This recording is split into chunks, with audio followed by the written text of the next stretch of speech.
Alright, today we're going to be tearing down a 1983 Kawasaki KX250 two-stroke. Now the first thing we're going to do, eventually we're going to tear this completely down and pull the head, cylinders, clutches, split the case, pull transmission apart. The first thing we're going to do is take 12mm head bolts off. There's 6 of them, and they're 12mm. You want to make sure that these get torqued back down when you're going back together.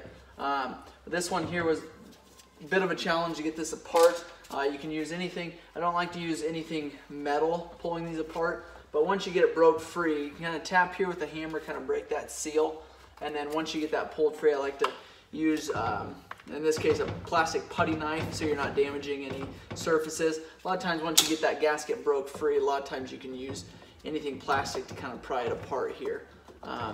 In this case, there was some sealant here, kind of sealing things up, not allowing it to come off easy.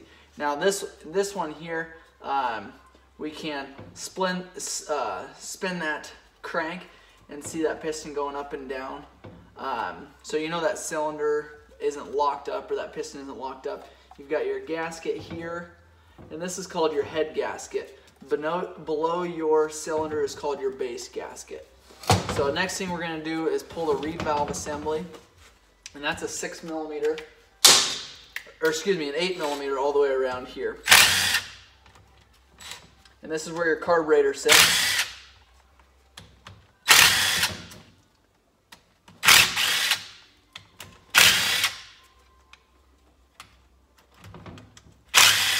We'll get those off there. That'll slide out. This is your boot here. This is a rubber boot that a lot of times will dry and crack. You want to make sure you inspect that really good. This one's cracked, so it's going to be junk. This is your reed valve assembly here. These pedals open and close, allowing air, fuel in. And inspect those, make sure that those are all closed. They can break in here. You want to replace those pedals if they are, and these are called the pedals down here. One on each side. So pull these 4 Phillips screws on each side to remove those pedals. So the next thing we're going to do is pull this cylinder, and it takes a 14mm bolt, and these again are going to be torqued down. If you don't do the torquing on these, it can cause problems with gaskets leaking. And we've just got 4 of these.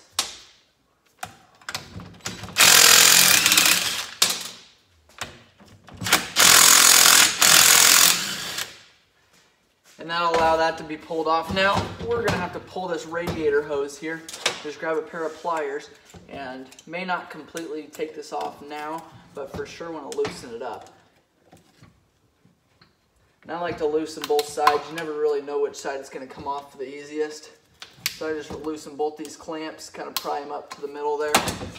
Now, this cylinder, or the cylinder's ready to come off.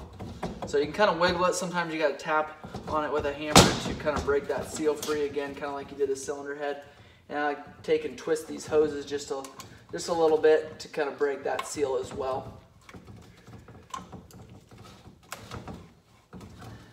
And then you can pry up some more, and there is your cylinder there.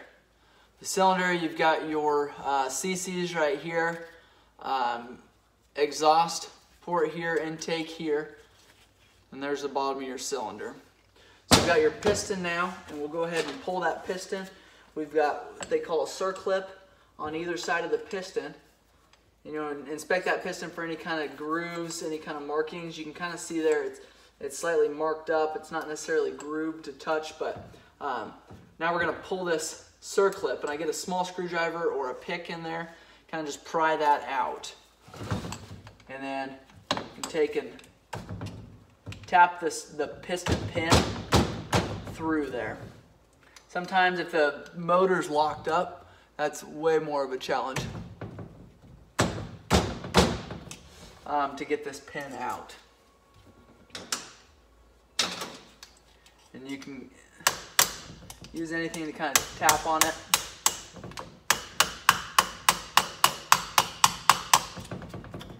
And once you get it a little more than halfway out, it'll get past that rod, and you can just kind of lift it off here.